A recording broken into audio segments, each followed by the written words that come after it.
ishtiratu isma'i nafsi inda al-qira'ati, sharti la kuisikiliza nafsi wakati wa kusoma.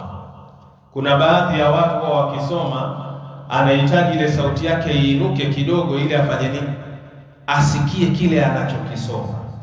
Hata kama ni katika swala ya siri, yeye huwa akiswali peke yake lazima masikio yake yasikie kile anachokisoma. Na ni swala ya nini? Ya siri.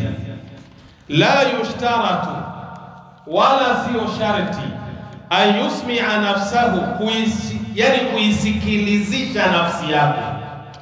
Sio sharti kuisikilizisha nafsi yake. Wa huwa madhhabu al-Malikiyya, haya ni madhhabu ya Imam Malik. Wa qawlu lil-Hanafiyya, na qawli kwa upande wa Abi Hanifa. Wa wajhun inda al-Hanabila, pia ni muongozo kwa Ahmad bin Hanbal. Wa huwa qawlu ath-Thawri, pia ni qawli ya ath-Thawri. Ikhtarahu Ibn Taymiyyah, ameichagua kauli hiyo mwanachuoni Ibn Taymiyyah. Wa Ibn al-Qayyim al-Jawzi, pia ameichagua kauli hiyo. Wa Ibn Uthaymeen, na mwanachuoni Ibn Uthaymeen.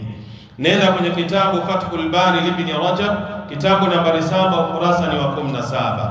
Wa fi Minahil Jalil, kitabu nambari 1 ukurasa 246. Wa fi Bada'i as-Sana'i, kitabu nambari 1 ukurasa 162. Wa fi al-Insaf lil-Mardawi, kitabu nambari 2 ukurasa ni wa 34. Wa fi Sharh al-Mumti' Ibn Uthaymeen, kitabu nambari 3 ukurasa ni wa 21. Al-adilla, tuangalie dalili. Awalan min al-athar, kwanza ni kutokamana na athari. Athari, napenda kurudia, ni maneno ya masahaba au vitendo vya masahaba ambapo Mtume aliyakubali yale maneno na akavikubali vile vitendo. Hii ndio inaitwa nini? Athari. Qala Ibn Mas'ud, amesema mwanachuoni Ibn Mas'ud, sahaba mkubwa huyo, sio wa Mtume Muhammad sallallahu alaihi wasallam, man asma'a udhunaihi, yule ambaye atayasikilizisha masikio yake wakati wa kuswali anaposoma, falam yukhafit, huyu hajaficha. Halo, mwanielewa? Ikiwa wewe swala ya siri mpaka alhamdulillah rabbil alamin arrahmanir rahim maliki yawmiddin iyyaka na'budu wa iyyaka, yani mpaka masikio yako unayasikilizisha, huyu hajaficha, bado anafanya nini? Anadhihirisha tu. Na hawa watu wapo ama hawapo? Yani mtu unasimama naye shekhe anasoma suratul Fatiha yote, wewe waisikia shekhe, mpaka wewe mwenyewe binafsi anafanya nini? Anakuchanganya shekhe. Alhamdulillah arrahmanir rahim maliki yawmiddin iyyaka na'budu wa iyyaka nasta'in ihdinas siratal mustaqim. Sasa inakuwa mtihani shekhe.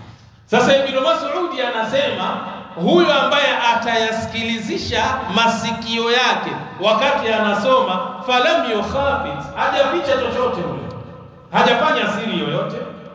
Nenda kwenye kitabu Majma'u Zawaidi wa Manba'u al-Fawaid lil-Haytami, kitabu nambari 2 ukurasa 270. Wajhu dalalati, tukomee hapa, muongozo wa dalili. Anna al-athara yadullu ala anna isma'a al-udhunaini jahrun. Tuelewana vizuri? Hakika ya hii athar ambayo tumeiangalia inatupa muongozo na dalili kwamba unapoyasikilizisha yale masikio mawili wakati unasoma, jaharu, huku ni sawasawa na kudhihirisha tu, ni sawasawa na pale unaposoma swala ya nini? Ya jaharia. Fayakunu sirru dunahu, lakini itakuwa siri kinyume na hapo. Ikiwa itakuwa huyasikilizishi masikio yako, hapo itakuwa umesoma kwa siri. Tumeelewana mpaka hapo ya jamaa? Nenda kwenye kitabu Fathul Bari Ibn Rajab, kitabu nambari 7 ukurasa ni wa 18.